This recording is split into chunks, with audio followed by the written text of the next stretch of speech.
In this video, I'll be taking a look at the indie title Transistor by SuperGiant Games.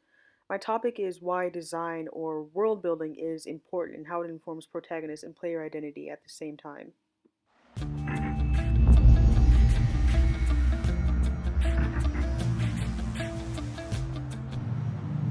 Hey, Red. We're not gonna get away with this, are we? To introduce the game a little bit, Transistor came out in 2014. It's the second title by SuperGiant Games, which came out in 2011, called Bastion.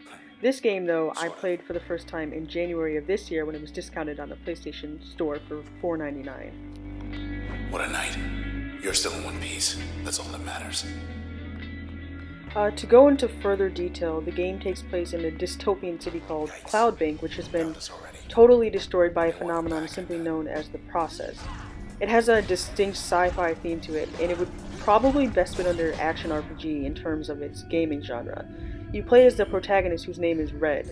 I think one of the most interesting decisions the developers made toward their protagonist was giving her a unique weapon called the Transistor, which has the voice of her dead boyfriend inside of it, although it took away the ability for her to verbally use language on her own. You learn bits and pieces about Red's identity not only through the voice of her dead partner, but directly from the environment. Important information about her is directly communicated through text and images throughout the city. I think it's important to note that Red used to be a popular singer, so she was well known by a lot of people. There are posters of her all over abandoned areas of the city, which she'll occasionally stop at. You know, last time we were here, I knew it could be worse. By a lot. I just wasn't quite sure how. Comfort in knowing. This is usually where the cutscenes or the information given through text is provided, though the beginning of the game breaks this commonality in a way. The beginning of the game is particularly interesting because it just kind of throws you into the conflict with little exposition. Instead, it has this interesting, non-traditional cutscene which serves as the player's introduction to the plot and its main issues. Basically, it lets you know the basic idea of what you're doing and why you're doing it without letting you know too much information all at once. It does this by subtly showing how Red lost her voice during a performance and how her boyfriend was injured and then killed during that same night. So I'll just let that first cutscene play to demonstrate what I'm talking about.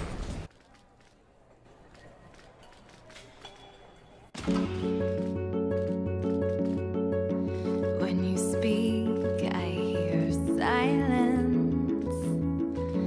Every word a defiance. I can hear, oh, I can hear. Think I'll go where it suits me.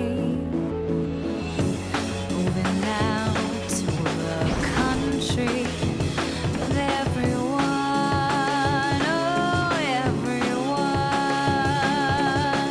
before we all become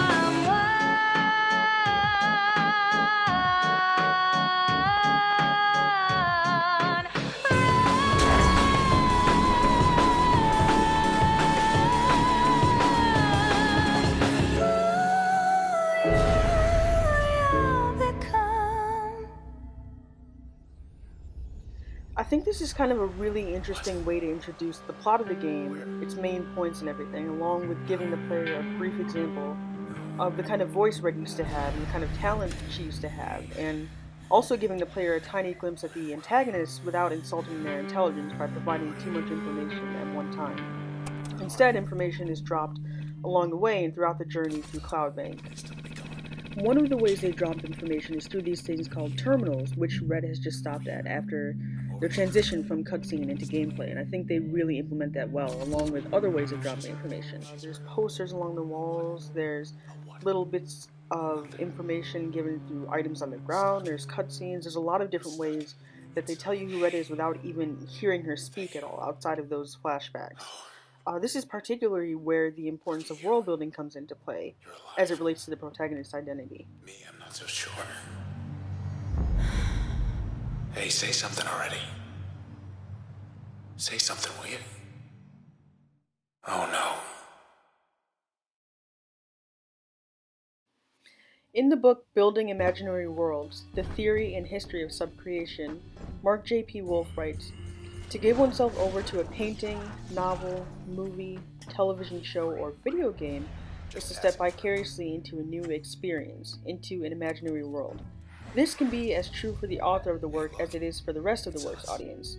And once such works are well made, they can pull their audience in so skillfully that not only is one's imagination stimulated without much conscious effort, but the whole experience is a pleasurable one. Storytelling may be a part of it, but less often acknowledged is the draw of the world itself, especially when that world is substantially different from our own. Whether through verbal description, visual design, or virtual spaces revealed through interaction, it is the world, sometimes referred to as the story world or diegetic world, that supports all the narrative set in it and that is constantly present during the audience's experience. This is definitely true for Transistor, and a lot of Wolf's examples are present here too. The world in Transistor is almost kind of a character in itself in that it's the primary drawing factor. The player is immediately dropped into it, but they're not immediately familiarized with it, so they're kind of discovering it at the same time that Red is. At the What? same time, it's incredibly different from the world most people are familiar with. It's totally and irreversibly torn apart by something dangerous and Tell you inhuman. later. While the world outside the game certainly has its fair share of issues, none of them transcend that which is understood to be possible in today's world. There's no process or robotic like creatures which are trying to kill human beings. The process have no qualms about harming human beings, which is a big reason most of the city has evacuated to someplace different. That's also, I think, a good So, excuse the developers have for it to don't be know what I empty, was for there to be expecting. no other people around. Everybody has left, It but Red wasn't feels this. like she's destined to do something about it and to discover what was taken from her and why it was taken from her. The verbal description Wolf mentioned manifests itself as the voice of Red's dead boyfriend, who could even That was be 50 from interpreted back as there. her conscious or Maybe something more. she is simply imagining as a form of grief or denial about what happened. The sound design from the soundtrack to the combat effects are useful in establishing the bleak yet somewhat hopeful tone of the world. The visual design is telling as well. The isometric viewpoint presents the world as if the player is looking down into it from a vast Look at distance while this. somehow at the same time directly This taking whole part in the town. plot. I guess it's yours now. A blank canvas. And you still have the brush.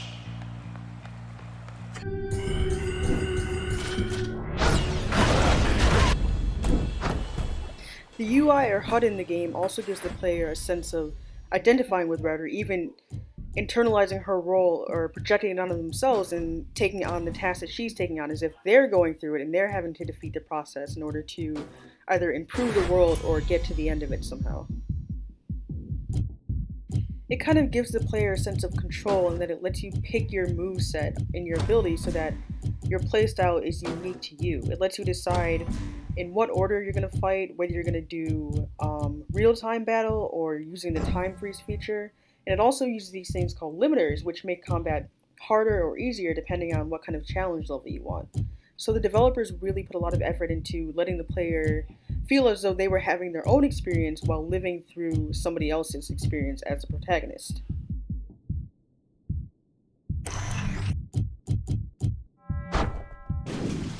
Alrighty. Yikes.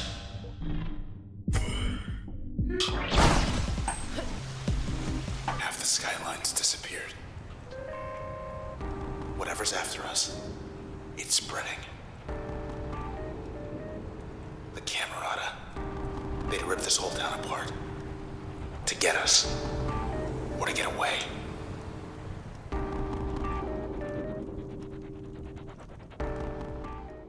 In an interview with Shack News, the developers were asked a bunch of questions relating to how they built Transistor from the ground up and what inspired them. One of the questions was, what were your ideas and influences for creating the world of Transistor, and how did you expect players to feel when they began to explore it? To this question, one of the developers, Greg Casabin, answered, "It is difficult to pin down a specific set of influences, since there are so many from multiple media and our influences are specific to each of the disciplines that form the game, from the art and audio to the gameplay to the writing and so on. When beginning a project, we tend to think a lot about the overall tone of the experience, what we want the feel of the game to be. In Transistor, we decided early on to pursue this idea of a vintage futuristic setting, with what we called an operatic tone for all that implies. I think we wanted players to experience the grandeur of the setting and the intensity of the personal stakes of the characters, while enjoying the mysteries of the gameplay, having access to this all-powerful weapon with seemingly limitless capability. Broadly speaking, after having made this weird fantasy frontier world in Bastion, we wanted to see what we could do in the science fiction genre this time around. Bike's still in one piece. Hey, Red. Thanks for the lift.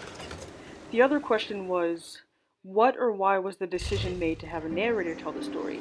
Was it strictly a story choice or a design choice? To which Casavin said, "We think narrative can be one of several methods for engaging players quickly and leaving a strong impression once the game is over. We're very interested in exploring different narrative techniques in our games and taking advantage of the properties of the medium. To that end, we found that voiceover can be good for giving context to the player's actions at the player's own pace, while at the same time making the experience feel personal or even intimate. In that sense, using voiceover extensively in Transistor was both a story choice and a design choice.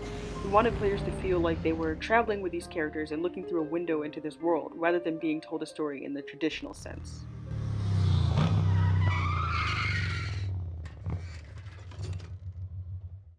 Like has been stated, Transistor is definitely not told in the traditional sense.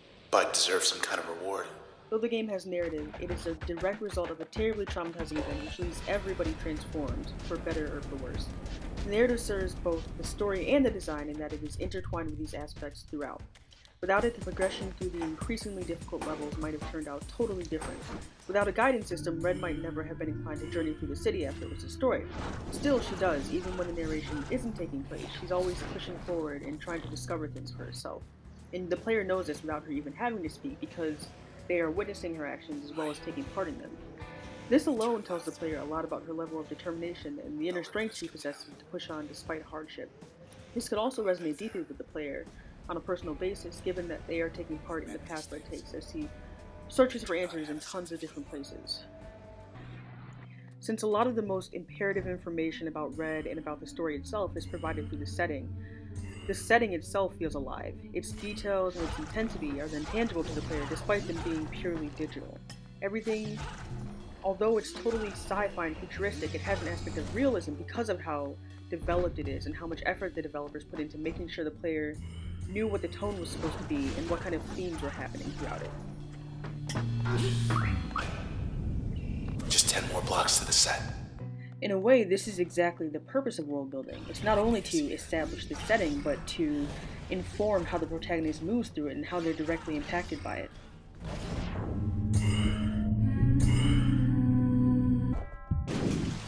Alrighty. Yikes.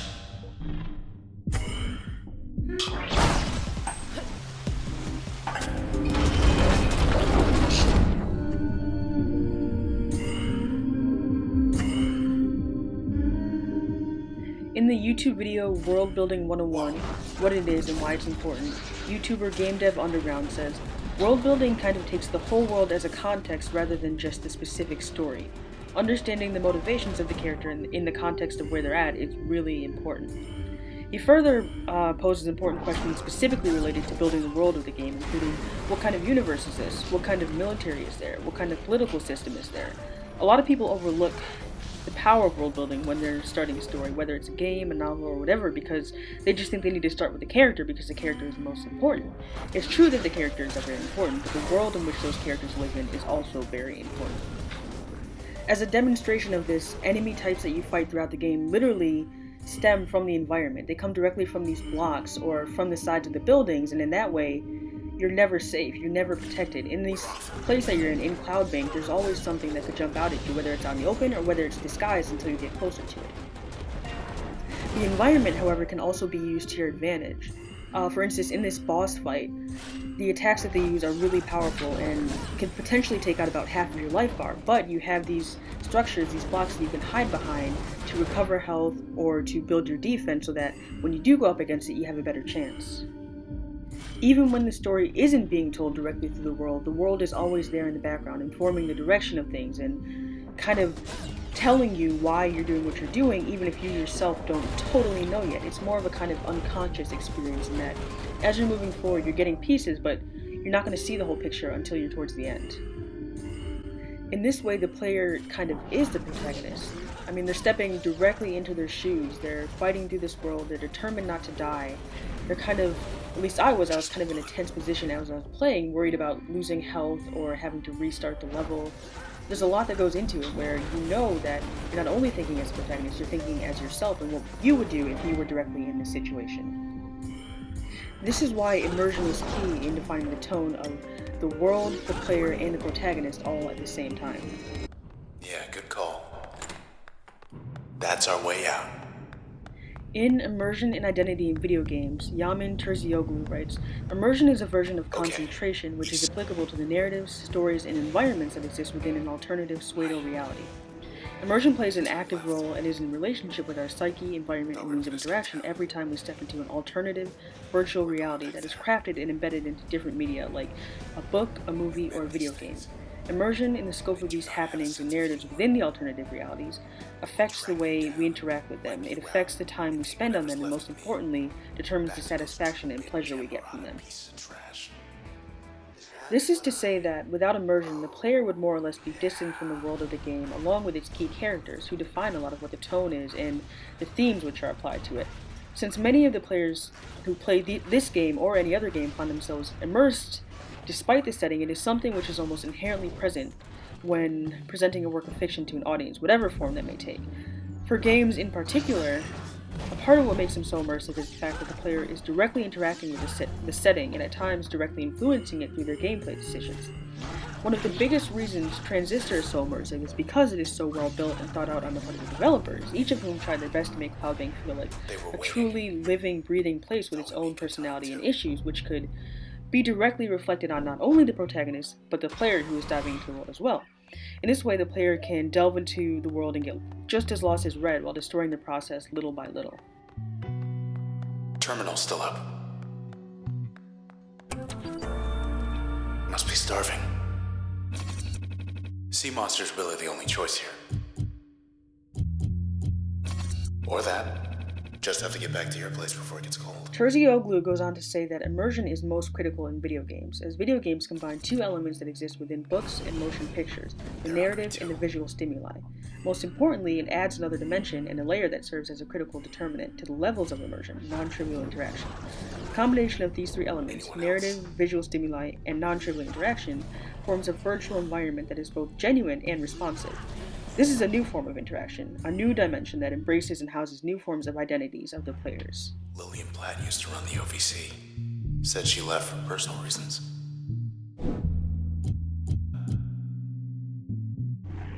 They got that loudmouth Tennigan.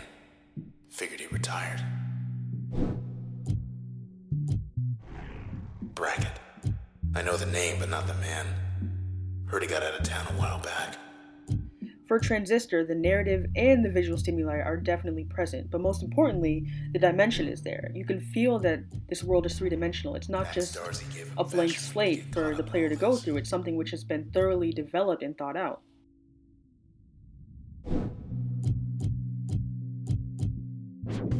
Popping up like weeds.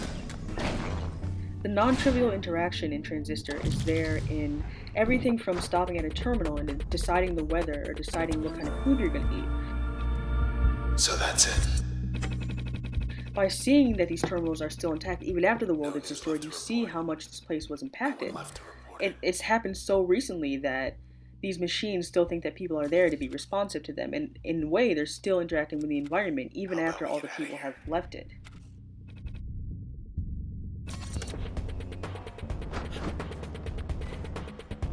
In a way, then, Red is kind of the key to the balance in this world. If she weren't there to be destroying the process or trying to find answers, whether for herself or for everybody in Cloud Bank, then the place would probably deteriorate more than it already has.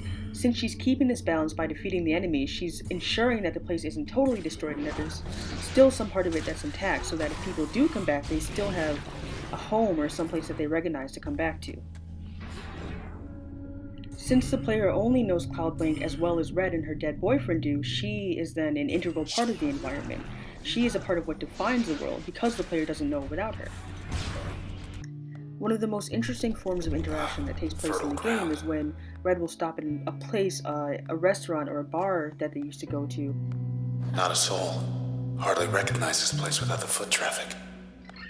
And her boyfriend, through narration, will describe what kind of people used to go there, what they did there, what kind of crowds it drew, if she performed there. It's like, it gives you all these little details that you probably wouldn't even think of, but the developers went as far as to give you every tiny little ounce of information that you possibly could have about Red and her partner, so that you feel like you know them personally, and that you feel like you could have even been them. You could have been in this situation where your world was destroyed and you had to be the one to find the answers.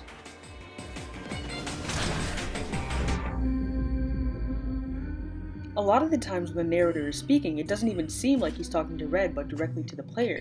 Trouble. It's like he's giving you information so that you, as the player, know what kind of place this is and how it was before it transformed into this totally destroyed city. When it comes to games, a lot of the time, the experience of the player tends to be just as important or integral to the direction of the plot as the world itself.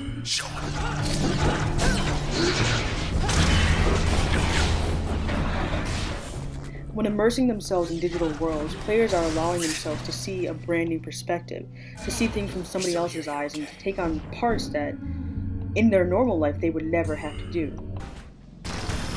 Impossible. No, it can't. It can't be. God, please don't be God, please. Don't. One of the primary themes of Transistor is the idea of loss or despair, and this is definitely shown in the world. Besides the actual physical destruction that you can see, it's kind of the emptiness of it that tells you how lonely it is. It's not only Red that's alone, it's the world too. It's been totally destroyed, there's enemies all over the place, and there's absolutely nothing that it or Red can do about it.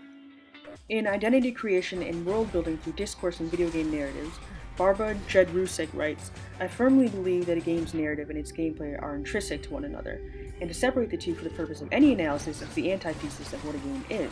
Player experience is a sum of many things, and it hinges primarily on interaction. Interaction with the game world via game mechanics, interaction with non-player characters, or NPCs, as part of the game world, and interaction with other players via and within the same game world." Though Transistor is a single-player game without many online features, the sense of interaction is just as present as it would be otherwise. Like Barbara says, the narrative and the gameplay of Transistor are intertwined. They cannot, or at least should not, be viewed as totally separate aspects, due simply to the fact that they work together to build a world and help the player progress through it. Further into identity creation and world building through discourse, Jedrusek says, "In certain games with a set narrative, the player's avatar may have no dialogue, whether spoken aloud or written via text. The player character might pant while running, shout, or grunt, but the silent protagonist is very common in games that do not allow for narrative-altering choices. While a silent protagonist would seem to be a case of a lack of the pragmatic filter through which a player must interpret a game speaking to them, non-player characters will nonetheless address the player character." What?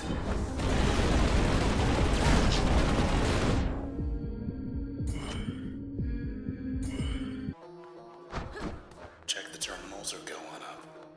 This is exactly what happens in Transistor a lot of the time. I think it's kind of a perfect example for this because Red doesn't speak. She is kind of the ultimate silent protagonist in that though she doesn't use her voice, she is still powerful and is still able to progress through the world. Next up. At the same time, NPCs still address her, good or bad. They still regard her as if she is a human being, a person. Just because she doesn't have the ability to speak doesn't mean that she should be looked down upon or treated any differently. You read my mind. Anything else before we head up? This could also be another thing that ties the identities of the protagonist and the player together. In a way, Red's voice, which is temporarily taken from her, is the player's voice. They get to insert themselves in a way that they might not in other interactive forms of media because those protagonists either speak or they are totally distinct from the player. Look out. They want a tag team. Surprise. This better work. Though Red is definitely a fully fleshed out character with her own set of beliefs and motivations, there is still room for the player to insert themselves into her shoes. Because she's dealing with things like worry and trauma, things which a lot of people in the real world deal with, players then can kind of put themselves in her shoes, or at least understand her. At the same time, while the world might be totally unrecognizable physically, The idea of it being destroyed or deteriorated in some way is something which a lot of people in the real world are familiar with. They're familiar with having an event, a disruptive thing happening to them which changes the way they see things, whether it's a literal transformation or one that's totally internal. The world of Transistor feels so real and developed because it is honest and genuine in its portrayal of destruction. All the drinking joints in the canals. What are you thinking? Its themes are something which can deeply resonate with players, whether they've been through a kind of cataclysmic event or not, whether they've been there personally or have only seen it from a distance. It's something which they can recognize, which they can be disturbed by and immersed in, whether that's a good thing or a bad thing. Jed Rusek also says that a player must have a point of reference from which to view a video game, and most often, the player character fills that role. Furthermore, the player is able to experience the player character's identity firsthand, and the player also performs the identity of the player character by virtue of playing the game through their eyes. When a player character speaks, they index to the player their own identities as they are indexed within the story world, thus building the story world itself through their discourse, as well as how those identities are indexed within the real world. Now then. I think Jed Rusek kind of perfectly sums up the idea of the identities of both the protagonist and the player kind of coming together and intertwining. When they're in the digital world together, especially when the digital world has been so well developed and designed and thought out, the player and the protagonist kind of become one. Identity is an incredibly important thing in Transistor, and the way that the protagonist interacts with the environment and the way the environment provides information back to not only her but to the players is proof of this. Things like the detailed character bios are just one way that Transistor tells the player about what kind of world they're in and what kind of journey they're in for. The idea of a dystopian world definitely isn't totally original in and of itself, but the way the dystopian setting is developed throughout Transistor is what makes it stand out. For one, the development team, from what I know, is incredibly small. As an indie developer, they kind of are self-budgeted and self-determined. There's one writer and one art director who make up about a fourth of the team. Just knowing this information makes Transistor that much more drawing. When it comes to the world building and the level design, you can definitely tell that a lot of effort was put in. Particularly, a lot of effort went toward letting the player know as much about Red's identity as possible without her uttering a word the entire time.